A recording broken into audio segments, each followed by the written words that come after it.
open quote, "You're right, your role. Say no to corruption," close quote. Those are catchy phrases against this scourge of humanity.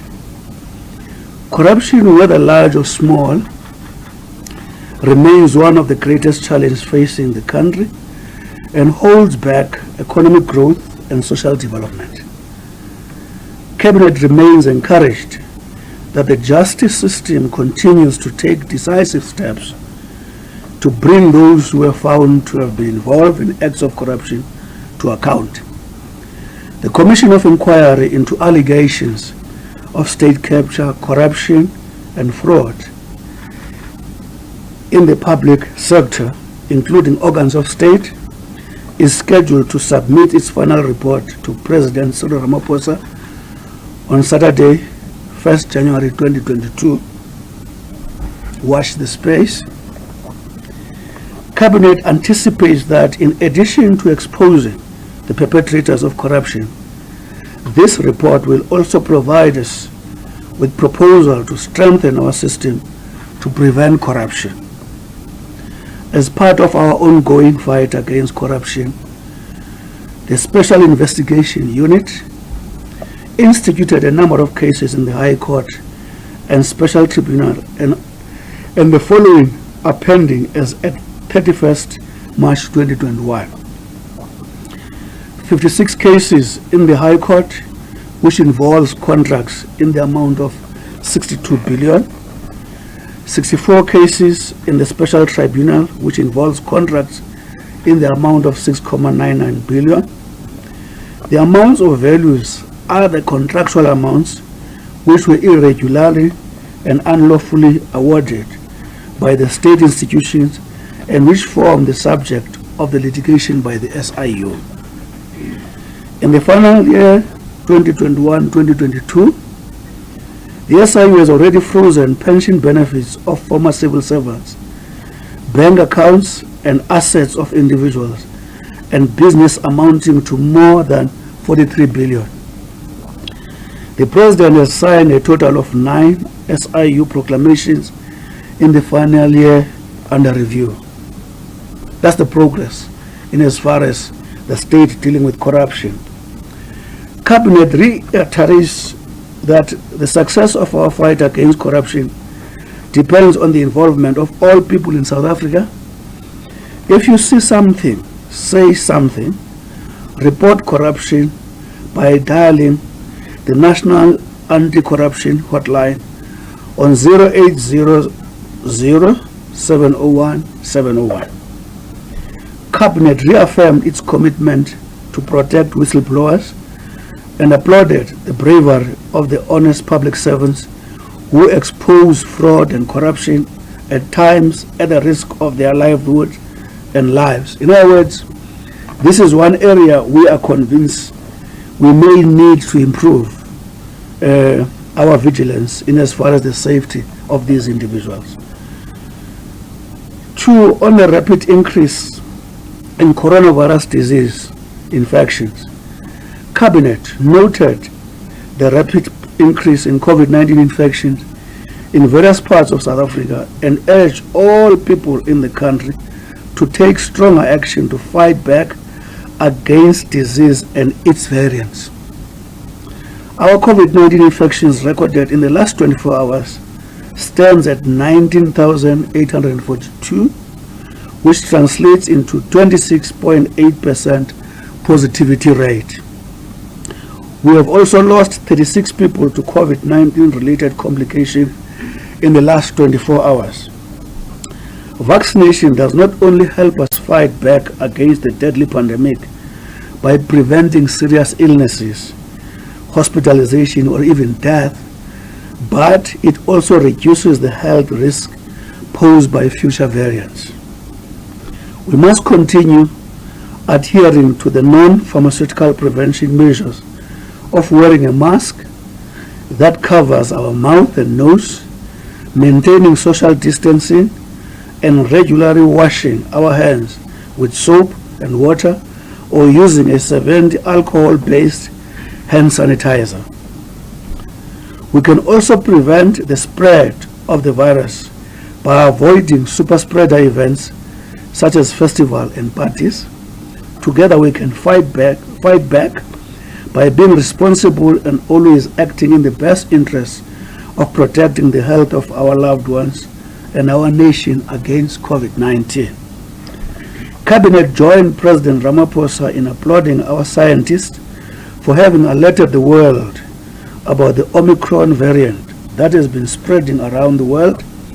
Cabinet continues to support calls for the immediate lifting of unfair travel bans imposed on our country, and in particular Southern Africa. On the Vuma Vaccination Week, we've administered a total of 26,781,642 vaccine doses to date. During the extended Vuma Vaccination Week campaign from 3 to 10 December 2021, thousands of people are being vaccinated at various vaccination sites that are open throughout the country. Cabinet has urged people aged 12 and older to vaccinate without delay. Keep yourself and your loved ones safe this festive season by simply going to your nearest vaccination site, even without an appointment, to be registered and vaccinated for free. The health benefits of being vaccinated include a much lower risk of hospitalization after being infected with COVID-19. Cabinet encouraged all people in South Africa to respond to the clarion call to vaccinate, because statistics show that the majority of people being admitted in hospital are those who have not vaccinated. On the quarterly labor force survey, government remains resolute in addressing unemployment as one of the major challenges facing the country. State South Africa recent survey results, which showed 0.5% point increase in the unemployment rate from 34.4% in the second quarter to 34.9% in the third quarter, is quite disturbing. Government continues in its target-driven work to restore business confidence by addressing structural reforms or structural constraints to economic growth, job creation, and poverty eradication. Through specific interventions such as large investment in infrastructure, it is working to support structural transformation, economic growth, and job creation. And in the infrastructure, we have committed no less than 340 billion thus far. Through the Department of Trade and Industry and Competition, government continues to support local production, including the revival of South Africa's manufacturing industry.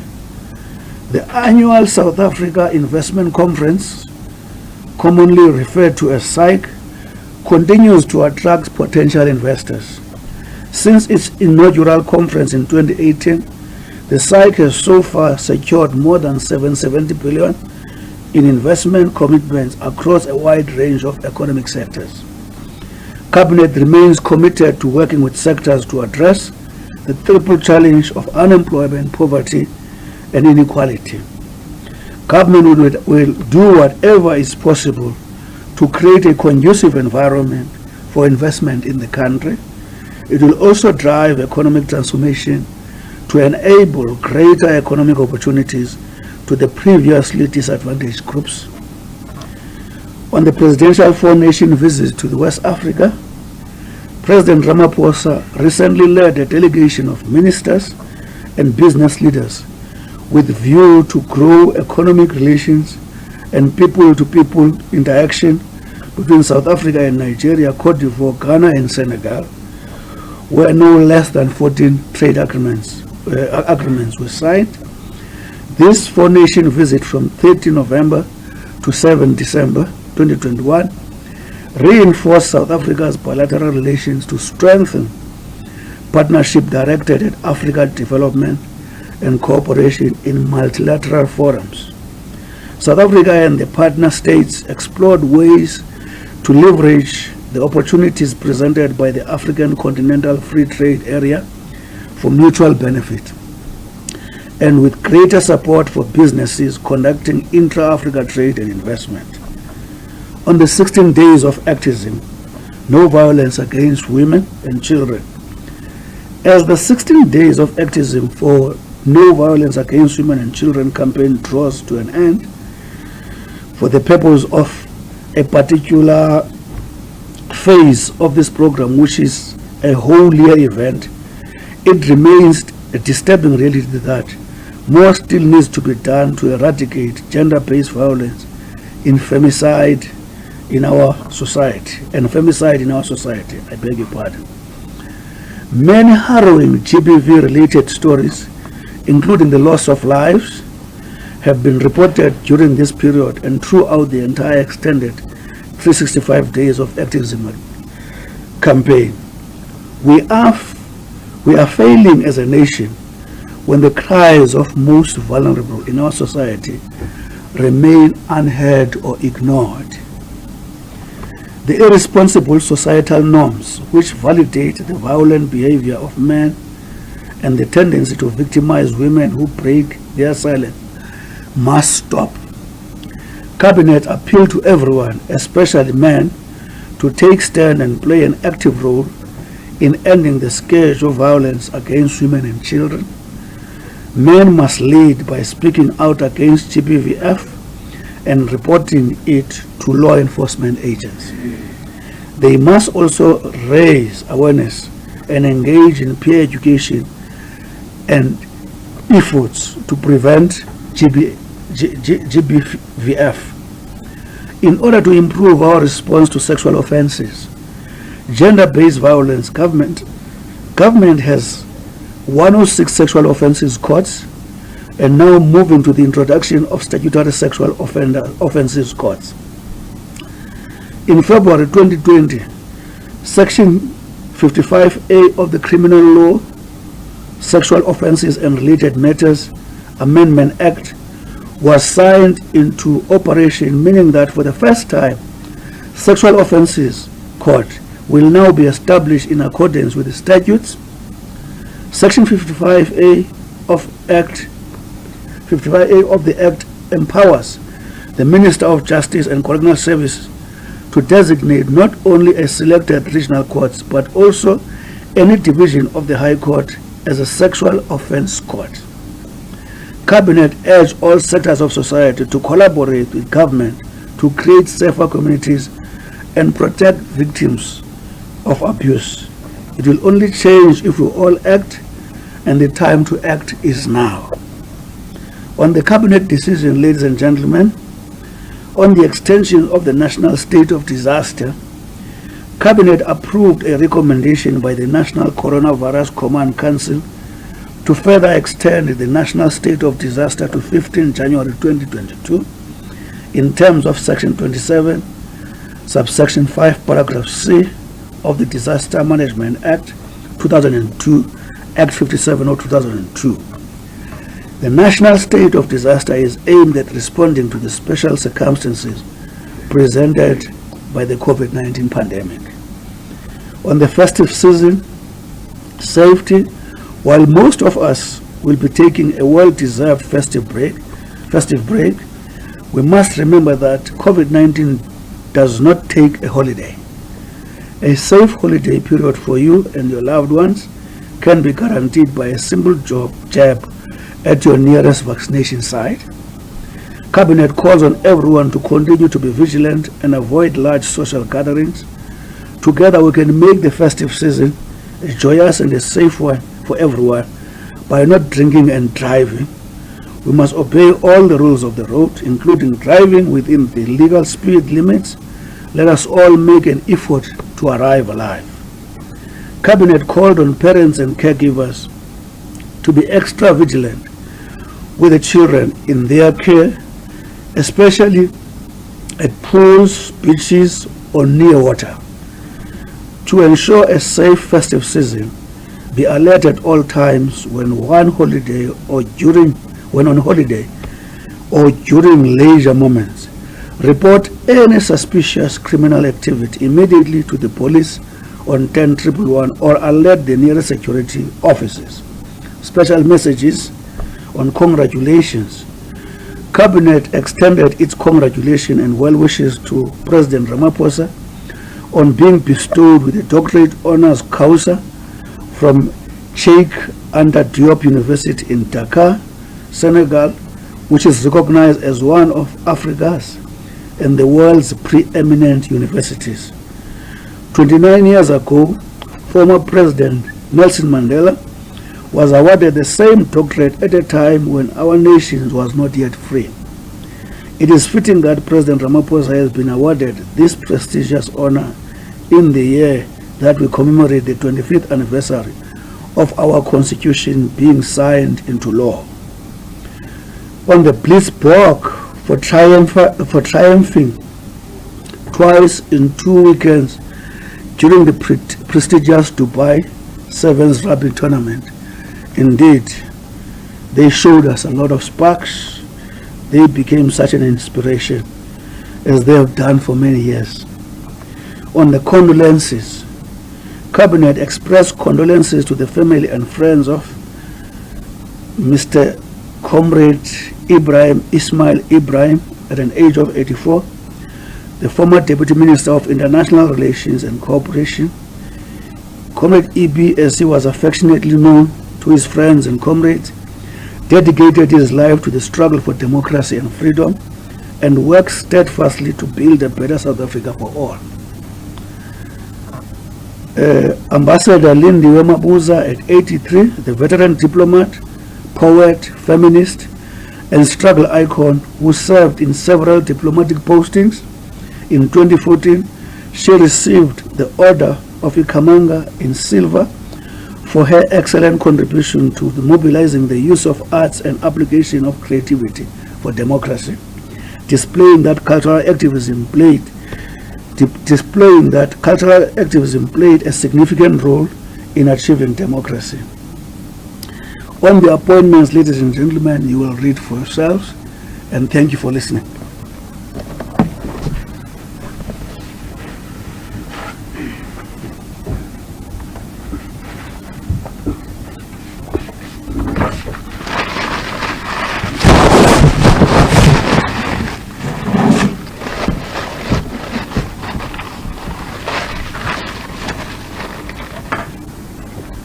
Thanks.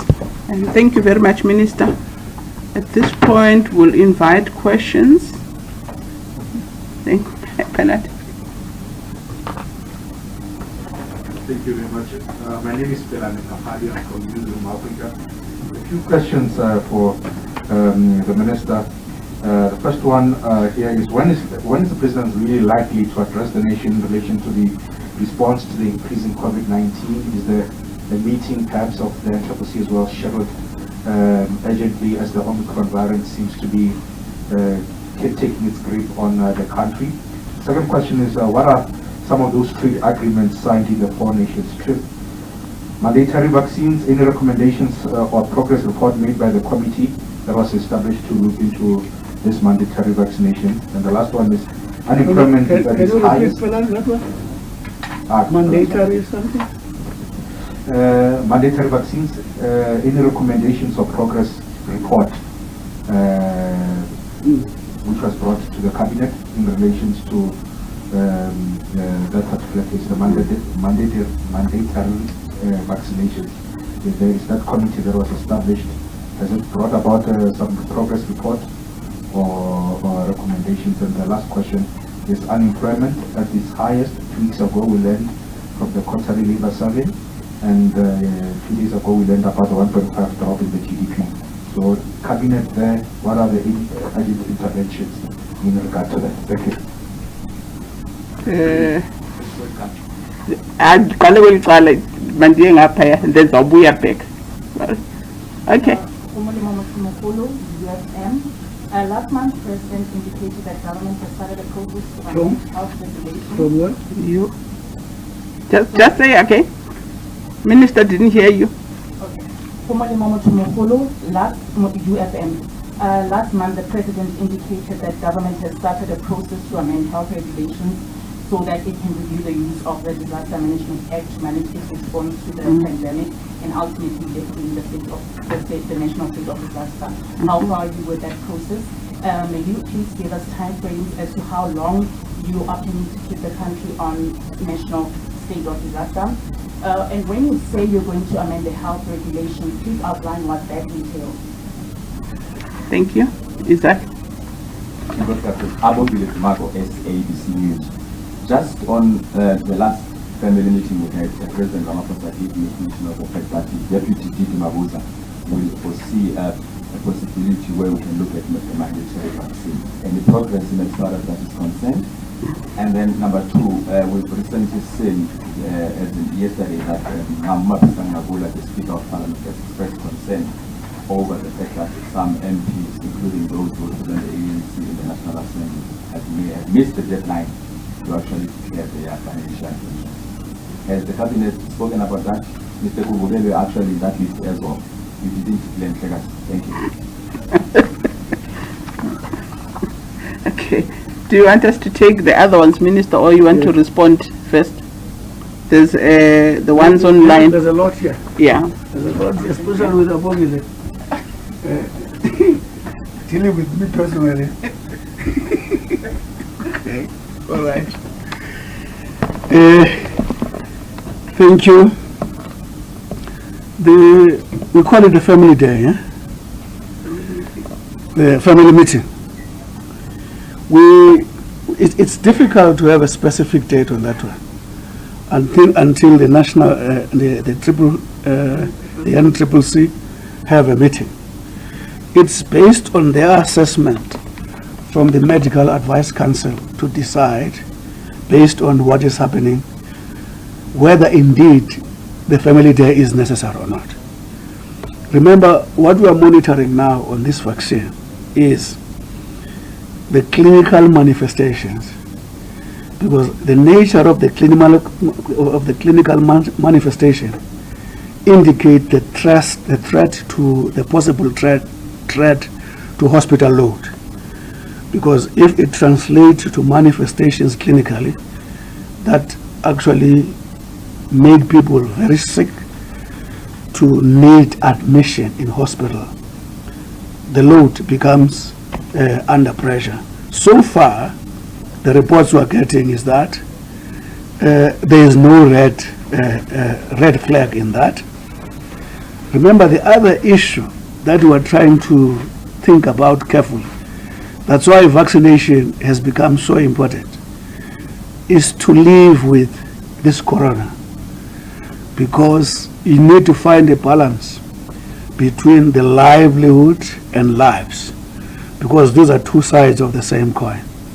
If you don't strike a balance between the two, once the other one collapses, there's no life. There are two sides of the same coin, and that coin is life. When one of them collapses, the life collapses. Whether it's the one of the livelihoods or whether it's the lives, you always at all material times to act in a manner that properly balances the two. As we sit now, we all know now it's no longer a dispute.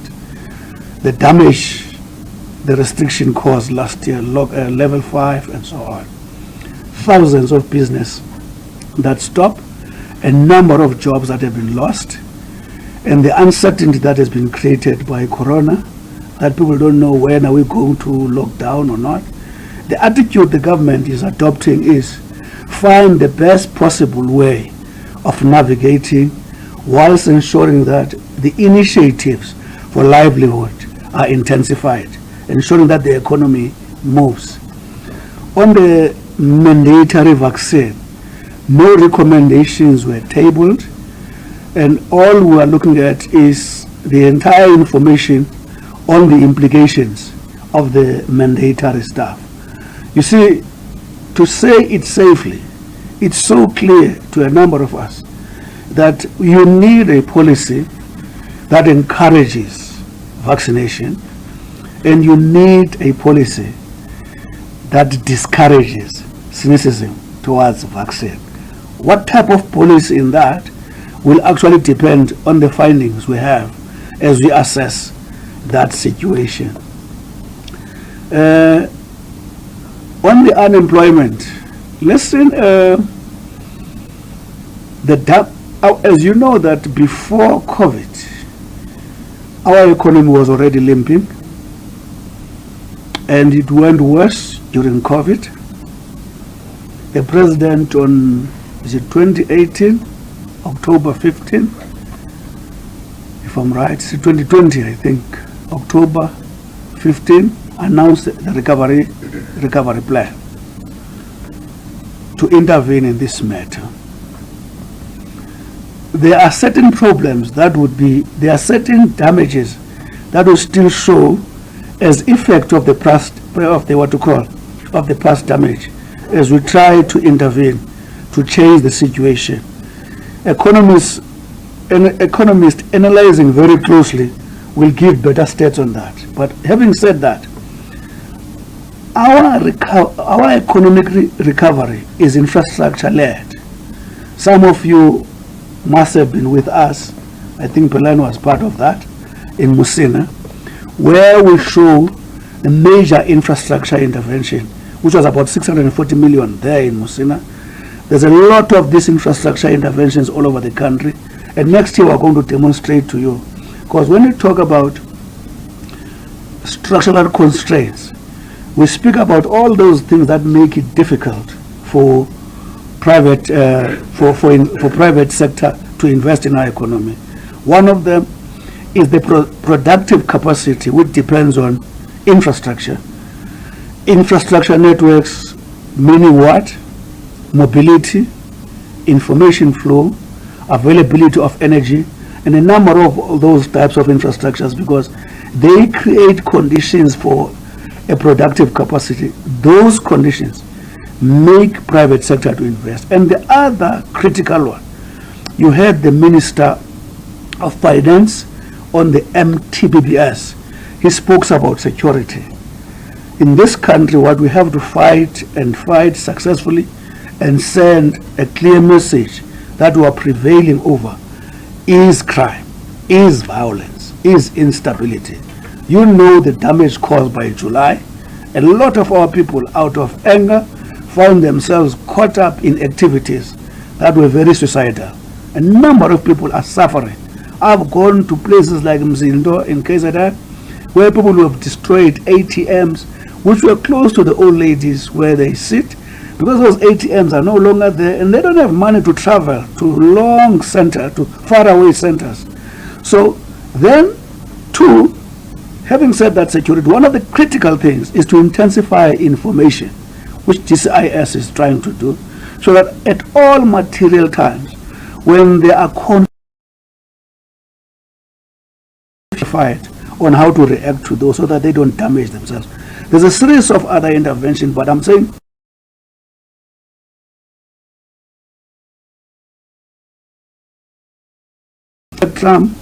water licensing, ensuring that water is available, energy is available and affordable.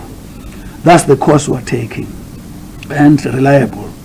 So those are the interventions. Those interventions will ongo. We will not be discouraged by this disturbing, what we call, results.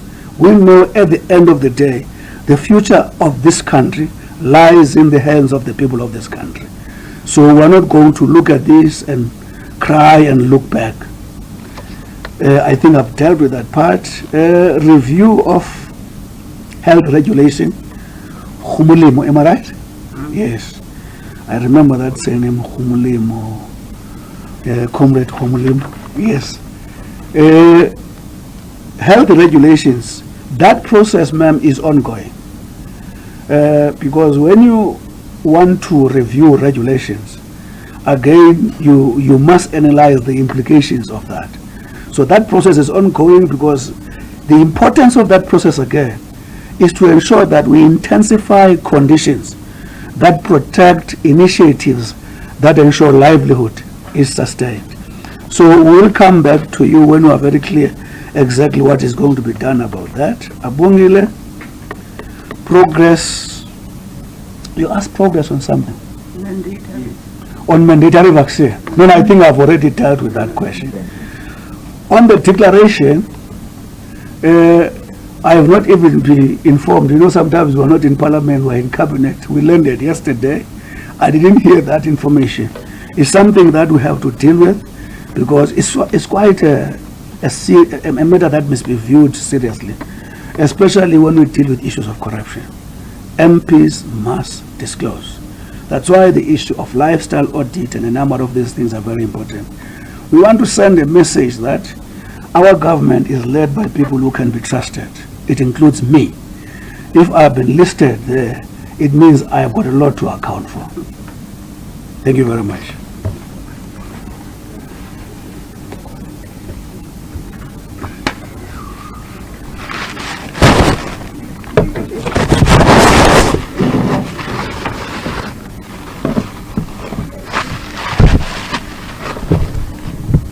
Can I just, before I take the others, correct or respond on behalf of the minister? I have been reliably informed that the minister did submit all his declaration and on time. So it's on record, Minister. Your office has confirmed that. So there might have been some wrong reconciliation in Parliament, but we can confirm that the minister did submit. Can we take Nonceba's questions?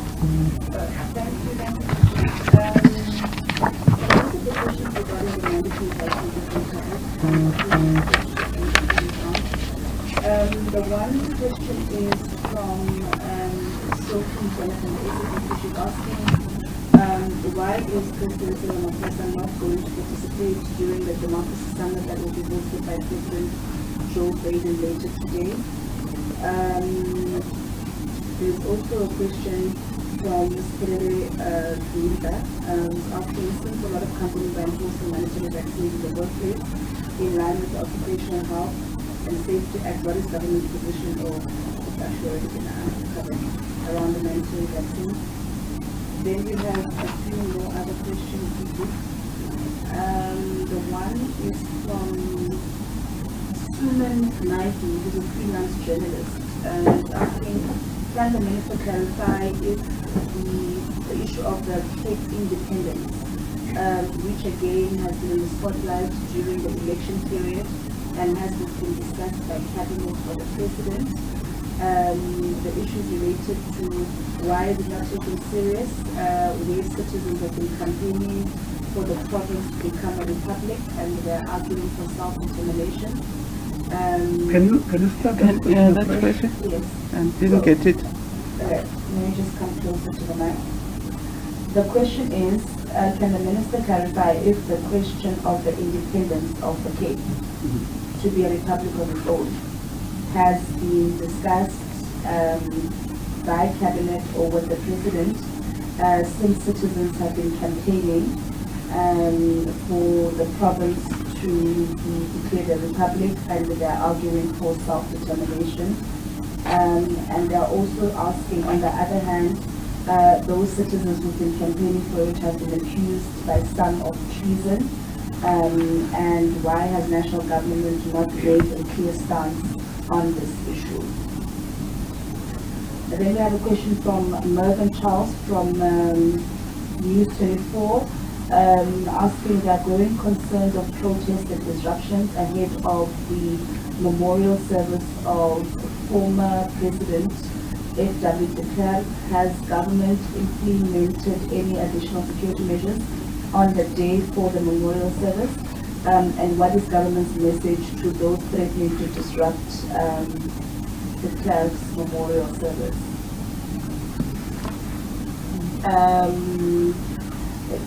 Then there's a question as well from Suman Naidu. Can the minister confirm the intention to make the state capture report public, whether there's an intention to make the report public once it has been submitted to the president? And then we have another question. Can, from Nandika BX, who's also a freelance journalist, can the minister please clarify steps being taken to deal with the travel bans imposed on South Africa and other African countries? Can you repeat that? Can the minister clarify steps that South Africa is taking to deal with the issue of the various travel bans that have been imposed on South Africa. Is that it? Okay, should I put this in our question? Yeah, Minister, should we pause because there's more questions? Or you want to take more? Can I take one? Yes. All right. I think people look flushed. This is very good. All right.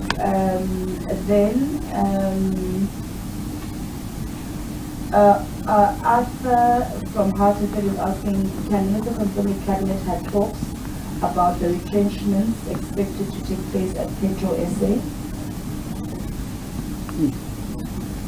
And then Khaukhela from UFM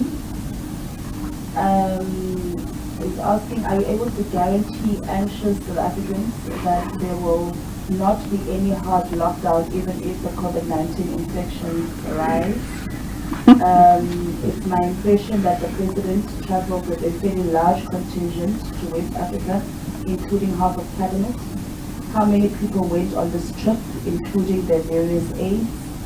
How does government justify flying around so many people when the majority of South Africans are struggling with basics?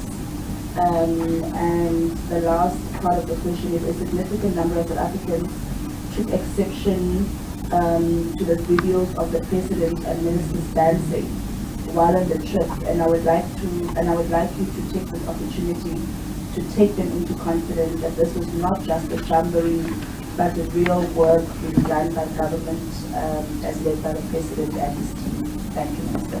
Thank you.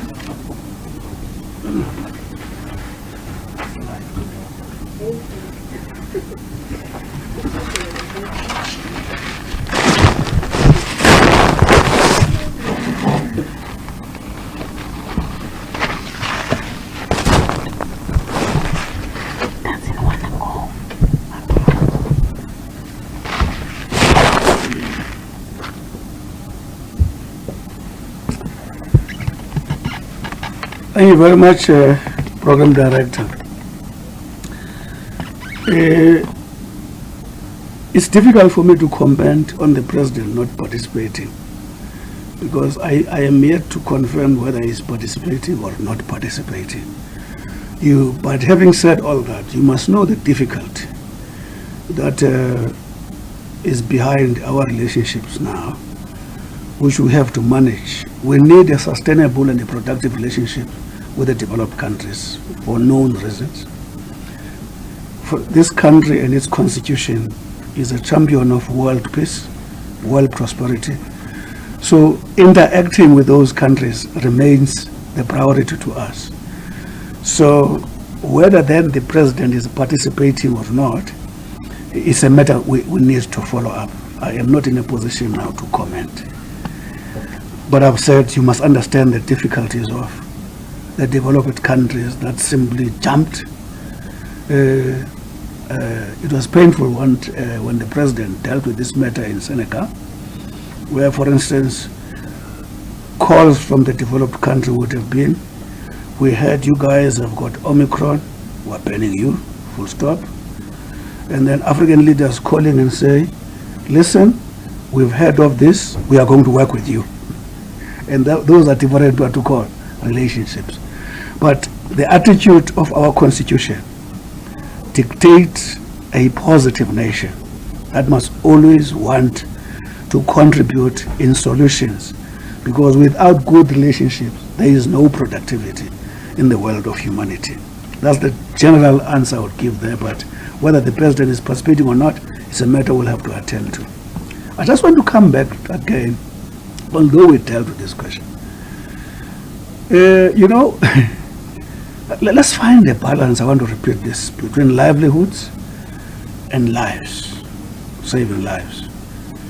You see, if we say to companies, please invest in our country, we've told South Africans how fiscally constrained are we in this country, how the cost of debt is actually encroaching on the social expenditure, more than 200 billion a year. and how it is difficult to access loans because of that situation, ratings and everything else, because we are in a world which is not our own exclusive ownership. It's a world of many nations, and whose activity and lives impact positively and negatively on ours. It's always important to make sure that we conduct ourselves in a very smart way.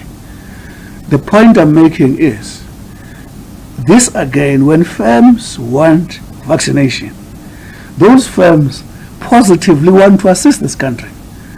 Other firms which do not care about this country will not be interested in vaccination.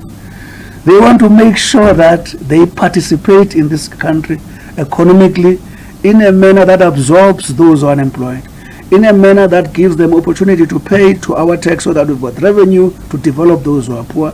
So I'm saying, let's take this with positive attitude.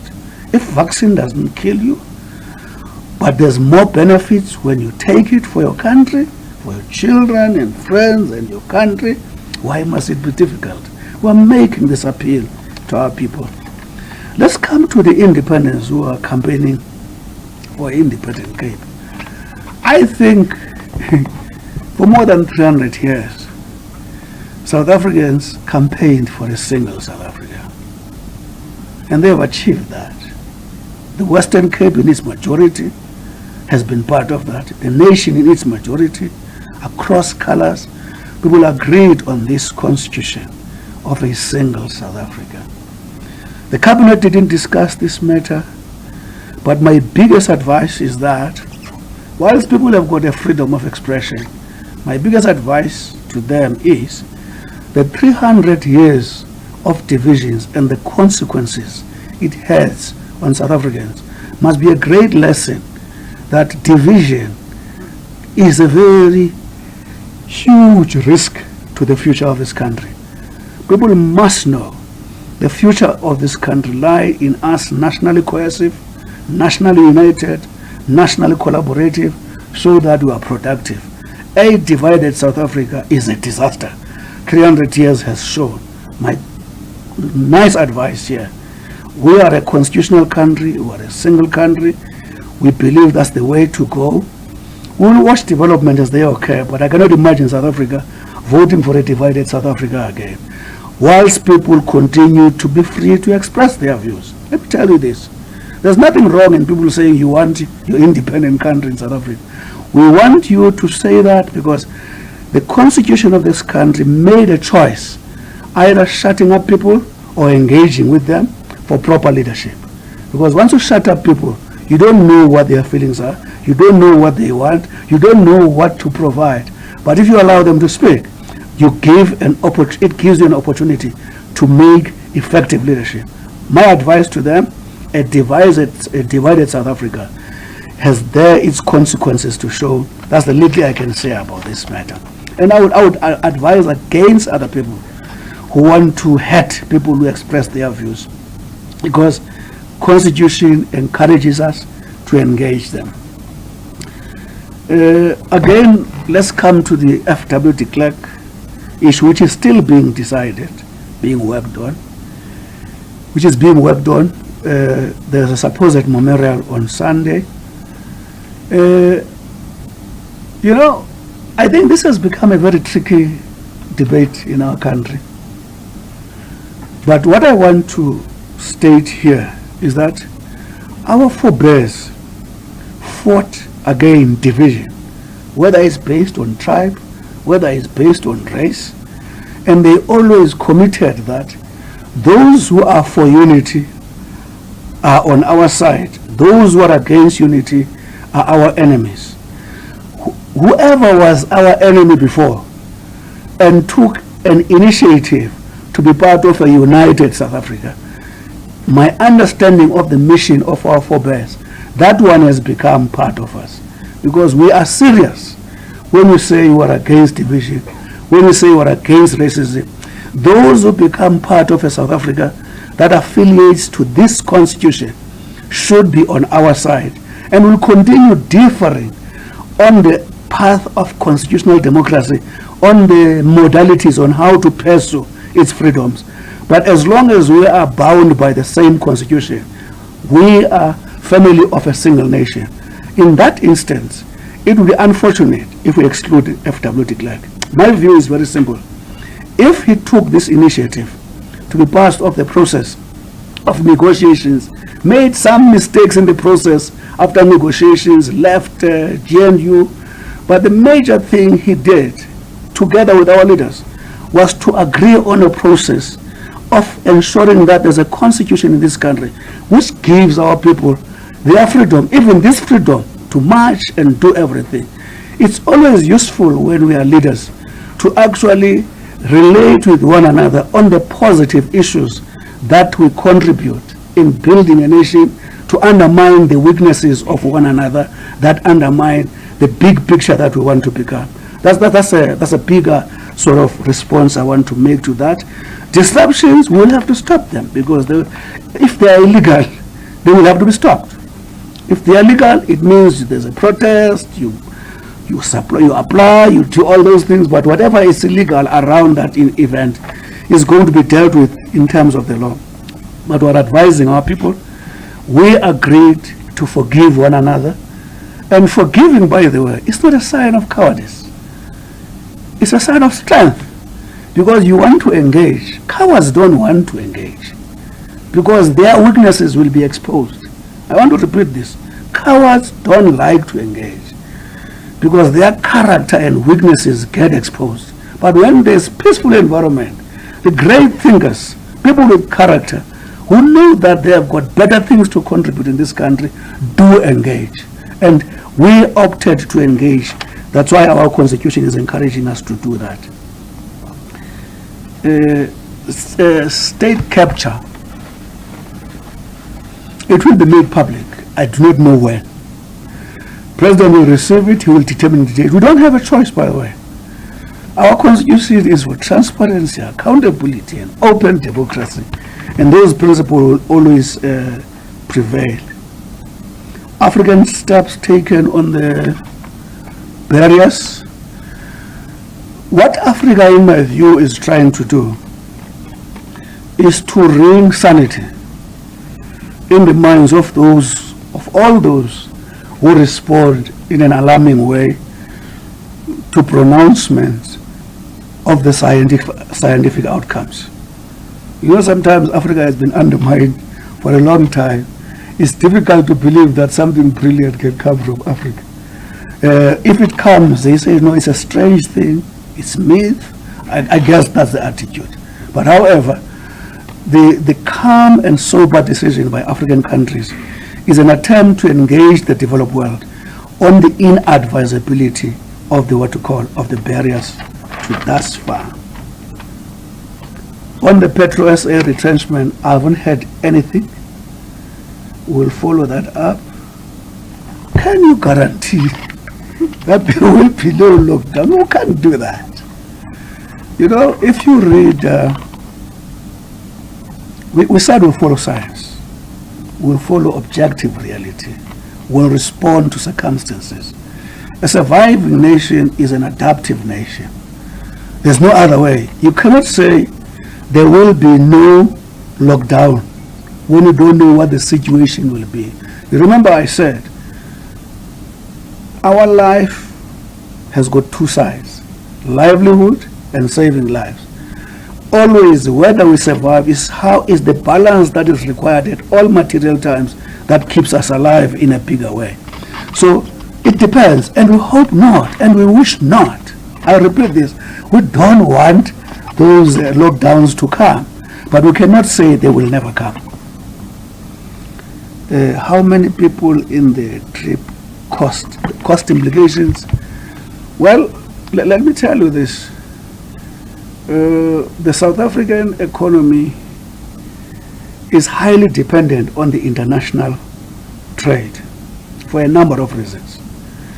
We still have a long way to have a very strong economy that improves its dependence on the international space. We're highly dependent on the international space. If the people you are worried about that are going to be hungry and so on, it will be famine if we do not interact with these countries. For instance, no less than 50% of our oil comes from Africa. That is an advantage we must look after and even improve, so that we stop depending extra-continental with regard to a major resource like what we call like oil. The intra-Africa free trade is trying to improve the fact that only 3% of our trade is taking place amongst African countries. That's an embarrassment, that's a disgrace, because we dig our raw materials and actually ship them to America, to Britain, to beneficiate them and come back many times costly for us to be able to cope. All these trips are ensuring that we tap the value that lies in us working together. And it will not happen if we're just sitting at home. How we want to work with Nigeria, we must sit with them and talk about that. How we want to work with Ghana, we must sit with them and talk with that. There must be certain rules of relationship that we must agree upon so that there's a trade flow that is guaranteed short, medium, and long term. So this trip cannot be compared to that. Thank you very much.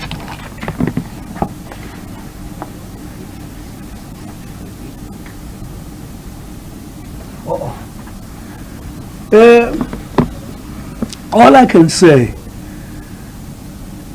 about the video of the president dancing, we take note of that concern.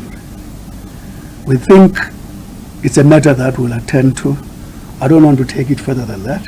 The point is, I know if we were to ask the president, he will say we must wear masks. And then we take note of that concern. I don't want to take it beyond that. Thank you very much.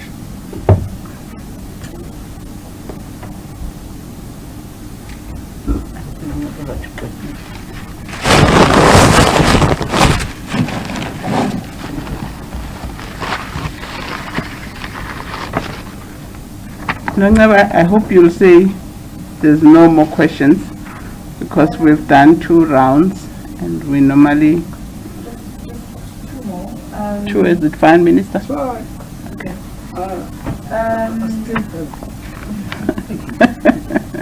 Okay. Yes, someone missed the minister's response on the mandatory vaccine issue, which was... I've lost it. That is those opening words. Maybe reiterate that. Just say it again, Minister. I missed you. The opening words. Yes, I'm saying if we can just perhaps reiterate the response on the mandatory vaccine issue. I know there was just earlier on. And then Sinimadia from Eyewitness News is asking, how far along is the expert panel looking into the July unrest? How far is the expert panel on the July unrest? Okay. How far along is the expert panel looking into the July unrest? And when can the country expect to hear from the president where the lapses were in the security cluster's responses and plans to mitigate that going forward? And Paul Fukiato from Bloomberg is asking, has a special cabinet meeting been called for this Sunday? Can you repeat that? Has a special cabinet meeting been called for this Sunday? For the Sunday? This coming Sunday. That's the question.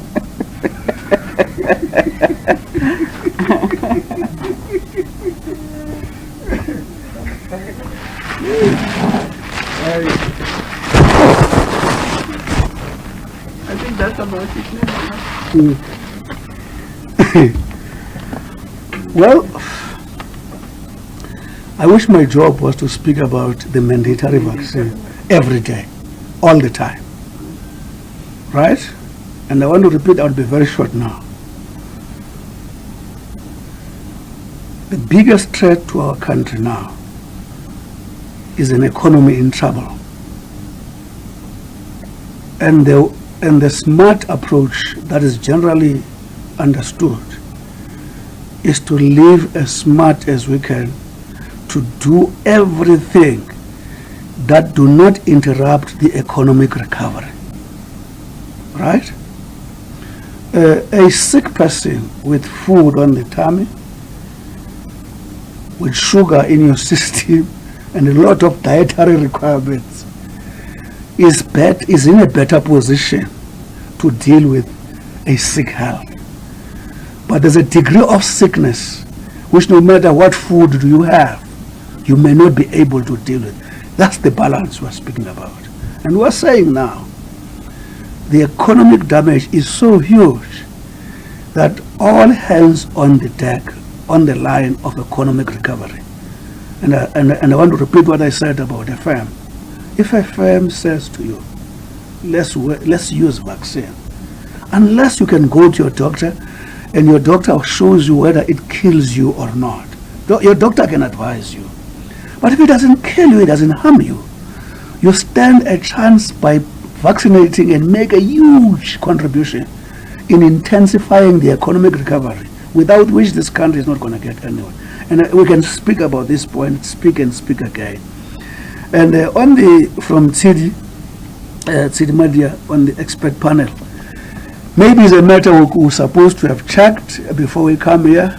All we know is that that team is busy deep in their work as we speak. We don't know when are they going to come, but I have no doubt the sooner the better, because the underlying factors which led to that violence must be arrested with immediate effect, because you don't want to actually suffer that damage again.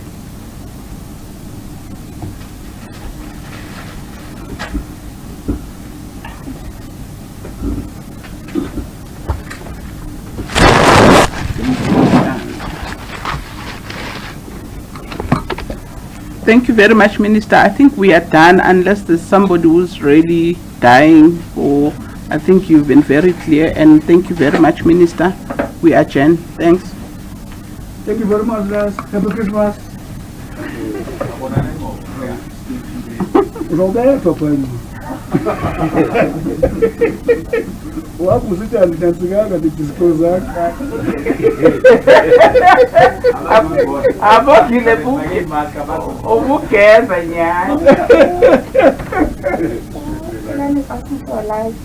That's fine. Put that in every list.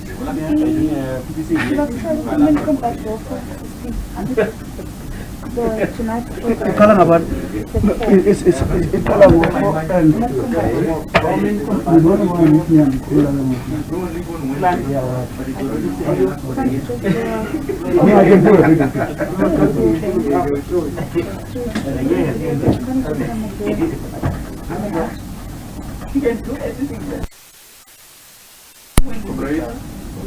It's